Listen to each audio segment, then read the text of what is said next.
And it looks like we are recording. Awesome. Hello. Hi, Conrado. How are you? Is it Conrado?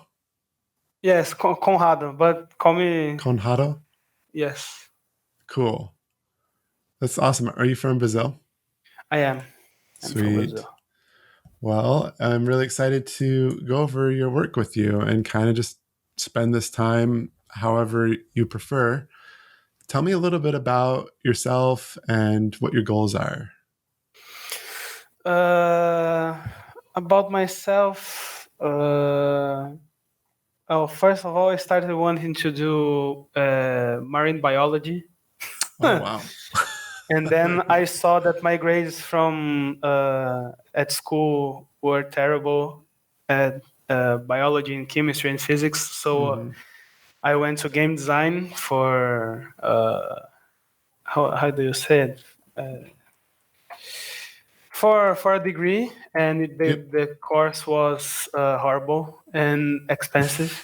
So I went to do a technical course that I learned actually much more. And after that, with the people that I met on this course, we made a little studio and we tried to work on our own mobile games. And we got stuck in 3 years and a half on the first part of this project because we were all new to what we were doing. Even though one of the guy there had a 10 year of experience with his own design studio. Okay. And it didn't work out. I worked there 3 years and a half, and then I went to an event here in Brazil called Topia, and I talked to a lot of professionals from that work abroad. And I made the decision to quit that studio and start focusing really heavily on VFX. Because when I was there, I was doing kind of a little bit of everything. I was doing sound, I was doing UI, I was doing sound. Because after on high school, I took a little bit of passion for sound design and music. And then I wanted to take my chances there, but I kind of lost interest and started looking at. First, I was like, we need VFX for our games, and then I went to real time VFX, and then I saw, oh my god, there are people from Riot here posting stuff, and then I started to learn, but it was very amateur still. And then after this event, I came back. I quitted the studio and started focusing heavily on studying only real time VFX, and here we are. Cool. Almost Yeah, well, 1 year later. I can see that you're doing really great work. You know, you've got a few things that you shared with me on YouTube, and I'm curious This one kind of sucks. yeah, this one needs the most work of all of them, but it's okay. Yeah. We'll start on this one. So I'm curious what your goal is to try to achieve, or where do you want to get to? Now I know a little bit about where you've been. Tell me about where you want to go. I want to, first of all, better know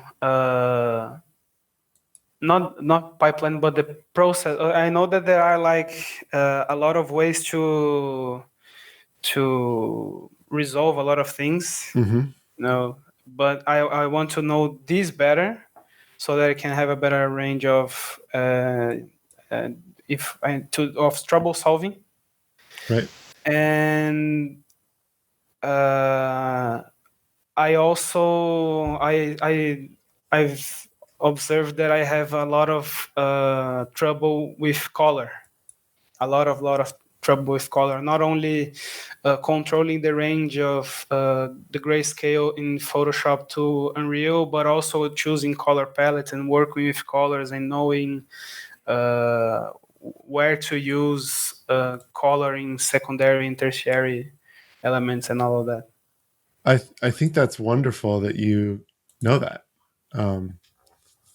That was something I was going to go into today. So that's really cool that you're already figuring that out and you are already aware of it. I think good for you. Cool. So, wow. Okay. So that's awesome. You're just basically looking at getting better. Is there a specific style? I mean, you mentioned seeing some of us artists from Riot Games. Do you prefer and enjoy more of the handcrafted stuff, or do you want to Yes. learn more about other things as well, or what are you looking for? I really love stylized and handcraft effects because I don't know exactly why. I think it's just the way, the more references that I have since I was a child, you Mm-hmm. know. Because when I was playing video games, it was always bright, full colors, and Marvel vs. Capcom with all those explosions and Yeah. hit effects and all that stuff going on the screen. So I think it was more like that's what I consumed more since I was a child, since Mm. today. So more of the bold shapes and Yeah, really interesting sharp hits. Okay, cool. yeah, Cool. Okay, so I'm going to just dive into some of these things that you've shared with me, and we're just going to go through one by one until we run out of okay. time and treat it that way. So on this one, you mentioned color. I think that's probably the biggest thing for this that I would focus on is figuring out, because you have like blue lightning and blue sparks, but then you have a very yellow and orange kind of crack on the ground. Mm-hmm. And one way to approach color would just be make the crack blue, right? To match the color of the energy coming from everything else. Another way to approach it would be find ways to incorporate sort of touches of yellow and orange and things into the blue elements, and then so that it's blue and yellow Mm-hmm. somehow, and then the impact is yellow and blue, or the crack on the ground is yellow and blue rather. The dust kicking up is fairly detached as well. So right now you've got an intense yellow light glowing out from here, and the dust is not at all lit by any yellow. Mm-hmm. And so you need to put yellow into this and into these wisps coming up, just like even just a little bit of a gradient, like a little bit of yellow at the parts that are closest to it or something. Or maybe it starts a little more yellow before it grows out, because right now it's feeling very detached Mm-hmm. color wise. Didn't think of that. Yeah. Okay. And then the impact, let's see if we can get back to that moment of impact. Cool. Perfect. So we go over this in the class, right? Talking about which uh, which temperatures of things are which colors. Like decide which parts are going to burn yellow and which parts are going to burn blue, and that will inform a lot about how you treat this moment. Because right now it's white and blue, but then I'm wondering, where is it hottest and where is it coolest? I mean, I'm guessing it's going to be white because it's down here, but then also it's just as white up here. It's Mm. like this, the level of whiteness is similar. And even beyond that, you've got actually, because the way the scene is composed with like the black background, it actually ends up being more contrasty up here because you've Mm-hmm. got dark saturated blue and then bright perfect white right next to it. I guess that's like near perfect white. That's not total white. And then down here is more or less one large area of white. It has a little bit of contrast in some areas, but not as many sharp shapes as you see up here. So the focal point actually travels up here, not down here, because of a lack of controlling the values and controlling the colors. So your goal as the artist is to rein all that in and say, no, I want them to look here. And so I'm going to create contrast here, even at this moment. So slowing it down to slow motion will really help you when you're working on this particle system to really look at how it's unfolding frame by frame, moment to moment, and you can control everything that's happening. That the brain at full speed won't catch all that, but it'll see it subconsciously, Mm-hmm. and it'll know that it was a very satisfying moment, and you'll know where to look, etc. You with me so far? Yes, I'm taking the notes here. Cool. All right. So I like the wind up. I like, that it's like shaking and like freaking out and all this stuff. It's fun kind of thing. I think these particles here, maybe don't bind them to the parent. Like, because when it's wiggling, the electricity, especially at the very end, it's noticeable. The electricity travels with it. So where is that? Oh, there it was.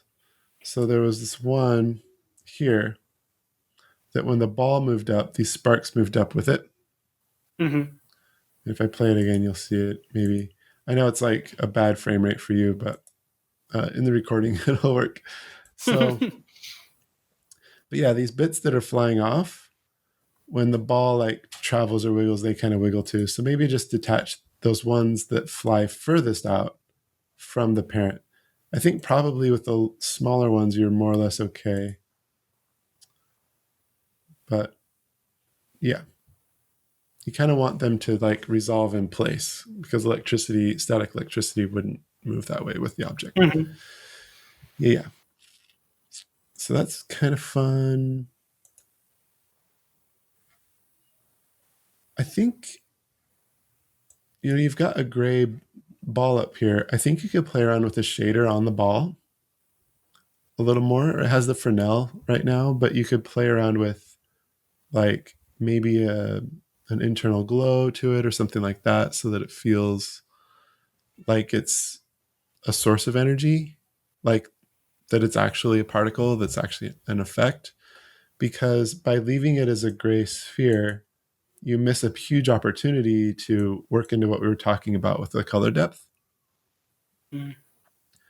Like, make this into an effect up here. I would recommend, because right now it doesn't have a theme. I don't really know what it's for, what story it's telling, anything like that.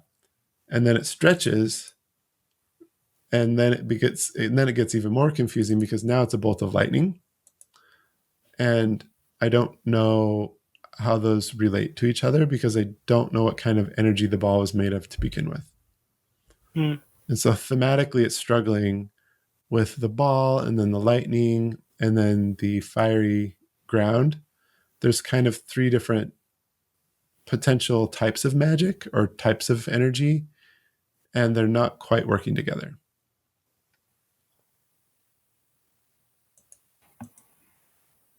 So, yeah, on the note of the bolt of lightning, I think it moves a little bit too statically.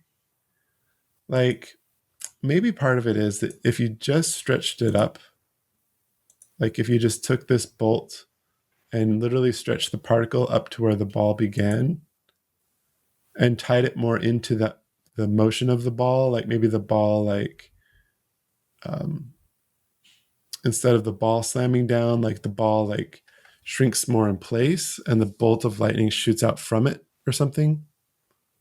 Yeah, that was one of the original plans. But as I said, that event that I went, I took this. No, I'm confusing.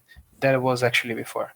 I wanted to get over with this effect as soon as possible Mm-hmm. because I when I was doing it, I was like, I'm not learning anything new, like any new technique. So actually, that what you are seeing, I completely dumped it. I haven't touched it in months. That's the state that it is. I think I made like a few changes on the ring outside the character, but Sure. like it's been months. So Well, if you'd rather, we can focus on other effects. Or I don't know if you're going to go back and make edits to this one or if this is helpful. no, I will. I'll definitely will. I think I will take everything that I got from feedback and make a totally new one from scratch. Okay. That's a way of doing it too. I think there's a lot to be learned in both ways. Like doing it a different way with a different mindset is very helpful. Also, practicing the discipline of polishing something is also helpful. Mm-hmm. And so you kind of have to weigh out like, should I be polishing or should I be doing it from scratch? Yeah. There's even one question that I wanted to ask you. Sure. This anticipation that is happening before the ball turns into lightning, I had a lot of difficulty like knowing how to best show that is going to happen something in this area in a way that it shows danger and that it relates to electricity. And I wanted to know what would you do or what would you suggest to turn this anticipation into a to better tell this anticipation on the character. Yeah, I think it's coming along already. I don't think it's terrible. It does tell the story of something with electricity that is threatening is happening here. And the shape language of this down here matches the shape language of the ball. And so I kind of know what's coming. I think that the sparks come up a little too high and they need more drag. Like they come out really fast, which is great, but they just keep kind of floating and drifting so high up that it sort of confuses what's important. Like they kind of become a lot of motion on their own versus a supporting motion to support the electricity. I think it's a fairly successful indicator, actually. I think it could be refined if you maybe had the if you maybe had it feel a little more aggressive in its motion. So right now they're aggressive shapes, but they're not aggressive motion. Like they're kind of fading in sort of slow and then fading out sort of slow. And it's like very pretty, but it's not like, oh, I'm scared, you know? Okay. It's The more okay. yeah, something maybe it's like maybe they rotate kind of abruptly, like or maybe their lifetime is shorter. I would kind of just play around with a few different things to see how to get those zaps to feel more aggressive. Got it. Okay. And then the impact, I think, is just, we kind of went over that before. I think the sparks are just too thick and all timed the same. It could be cool to have like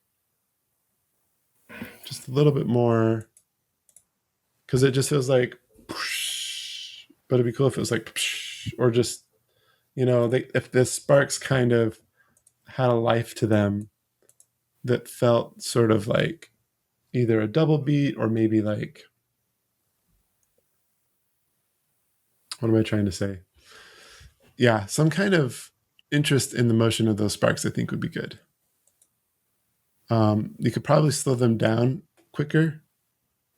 So right now they sort of have an even timing as they sort of float outwards. They don't feel very fast. So speed them up more at the beginning, slow them down more at the end, right? So they're just like kind of thing. Right now they're just kind of wee, like just they're floating outward, and I think you could adjust that. The final note would be this ground crack. I think the painting on the ground crack could use a little bit of work.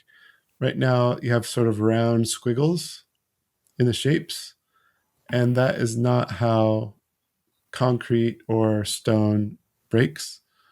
It's typically more jagged, and I guess it depends. If it's asphalt, like black asphalt that has like the oil in it, that can have some round curviness to it sometimes when it cracks, but there will always be little sharp turns and corners and things, and this is so smooth and round throughout that I'm not reading it.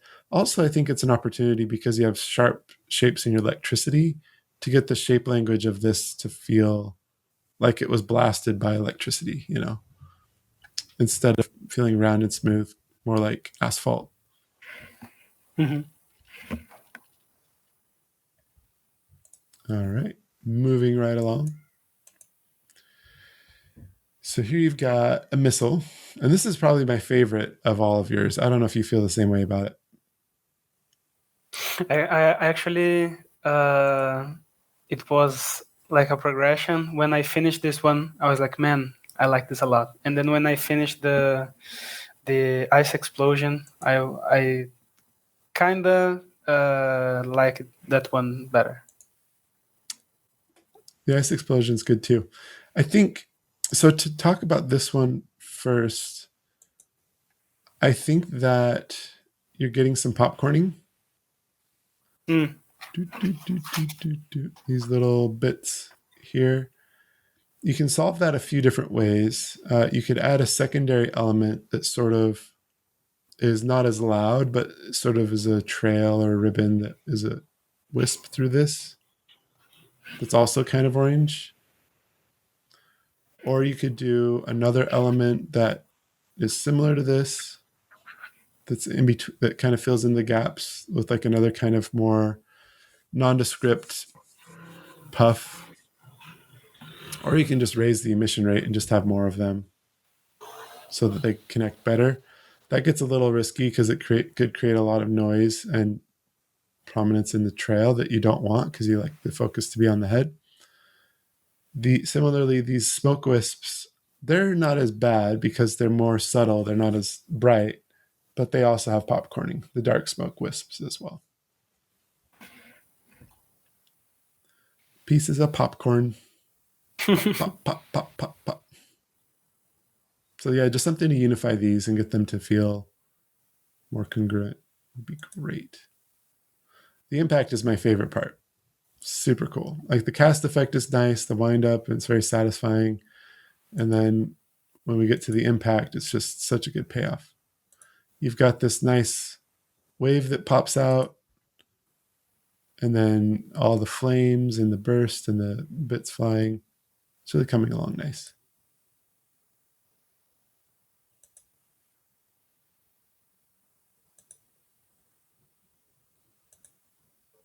Yeah, that's a good composition.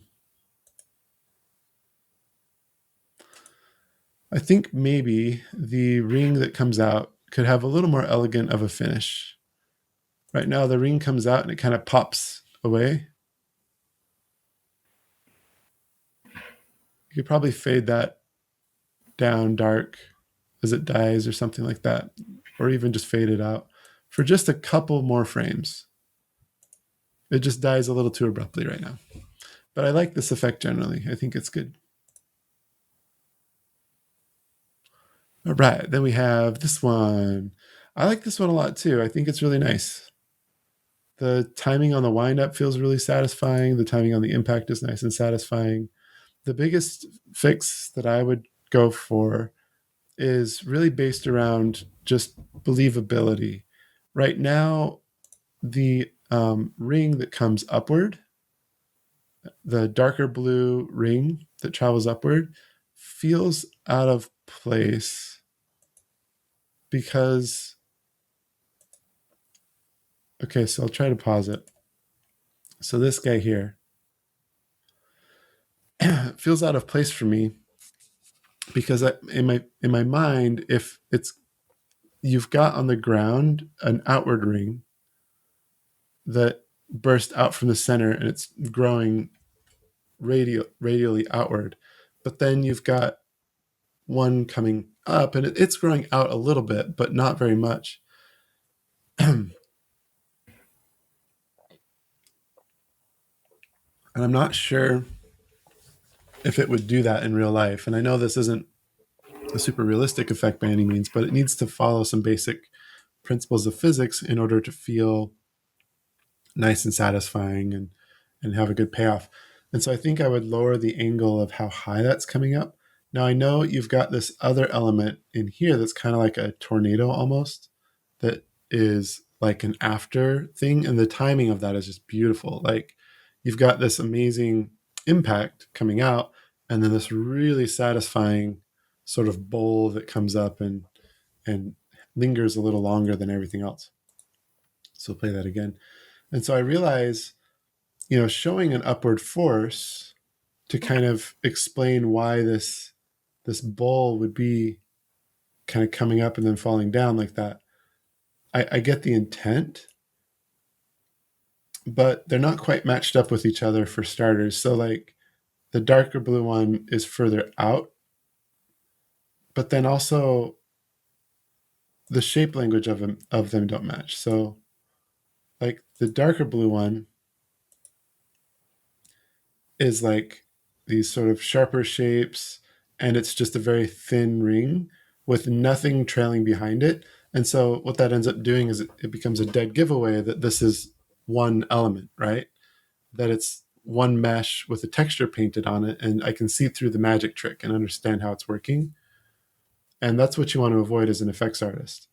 And so either you fill out this element with more supporting connective wispies that are also kind of trailing up behind it to like to make you believe that that leading edge is like leaving stuff behind, or that it has like a purpose, or it's made of something that's convincing. Or you bring it down to become a supporting element for this ring on the ground. So this ring on the ground right here, right, presumably would have spit out some kind of air or energy beyond its bounds, because it looks like it was traveling super, super fast by how it's painted, right?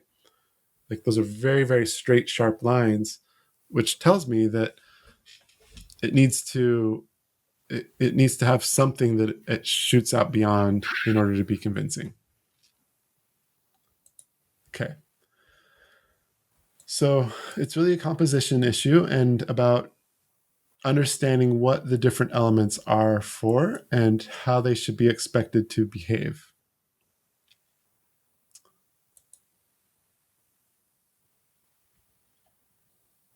Yeah, this one in the middle, I really like. It's my favorite element of everything. And it's funny because it's just a supporting element, but like it's just really a nice touch. It feels like really cold air coming out, and all this stuff. I don't really have much trouble with the wisps on the ground that are kind of rolling around, or nor with the texture in the middle. I think, you could probably unify the styles of them some.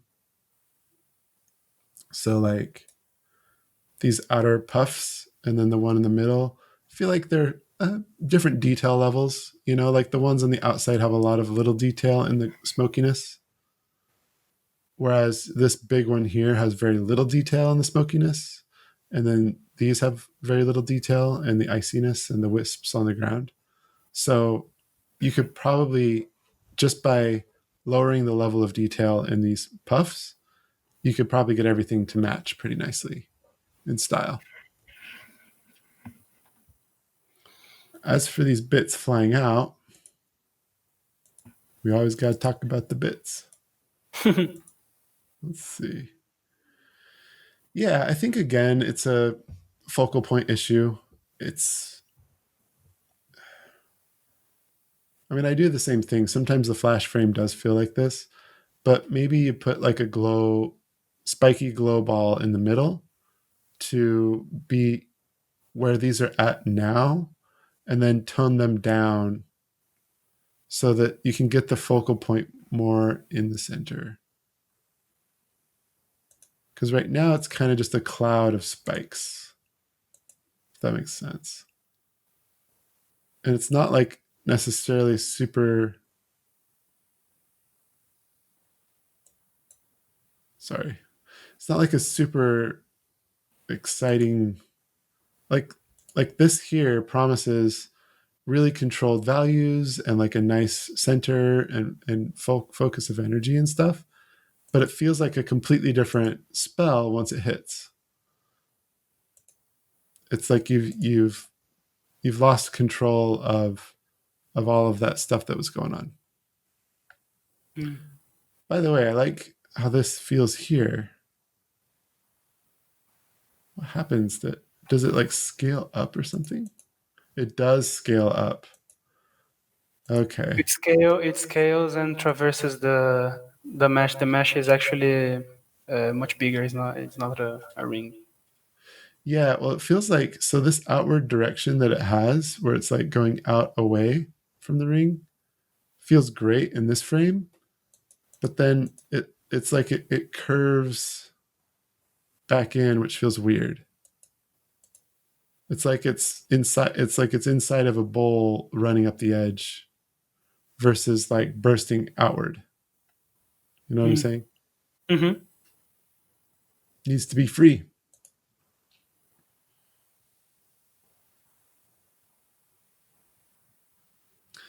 Well, that just about wraps it up for my feedback. I think that's probably plenty for you to work on. So tell me, what are you thinking? What's next for you? What's next? I actually have one effect that I'm working on right now. Mm-hmm. Uh, that is a melee kind of effect, like I forgot his name, but I think it's Riot Bridgelocks. He released that PDF on how to make swipe trails on a non-destructive way. Mm-hmm. And I was actually like, there's this opportunity for me to study meshes because I suck horribly at modeling. And just the idea of taking an animation and working on some with it on Maya, like, okay, this is really scaring me, but I have to do it because it probably will be something that I would do daily. So I'll tackle it now. And There's a few units in the class on meshes, so maybe focus on those. yeah, and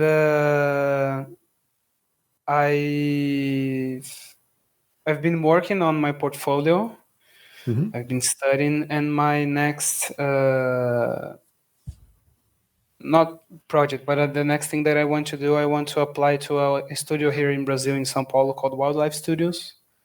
That is Yeah, I know a few that people there. yeah. So I actually got to visit there last week, the week before that. I can't Cool. remember, but it's a great place with great people, and I've stalked the VFX artists from there, and their work is amazing. And I actually didn't even know that they existed before, I believe 2 months ago. And then when I saw that they were hiring VFX artists, okay, I need to rush my portfolio and my resume and my CV and not everything, because I want to apply there. Cool. That is my next step. Nice. Well, good luck to you on your next steps. Thank you. I'm excited to see where you go with all this. You're on your way. I mean, the stuff for all the critiques I gave it, I think it's looking great. You're on your way. You should have no trouble landing a job, keeping a job, progressing at that job, and moving on to whatever job you want. So, good luck to you. Thank you, man. I will definitely take a better look on those classes about meshes, because I need it terribly. All right. You'll be fine. You'll get it. All right. We'll see ya. See you, man. Thank you so much. Yep. Bye.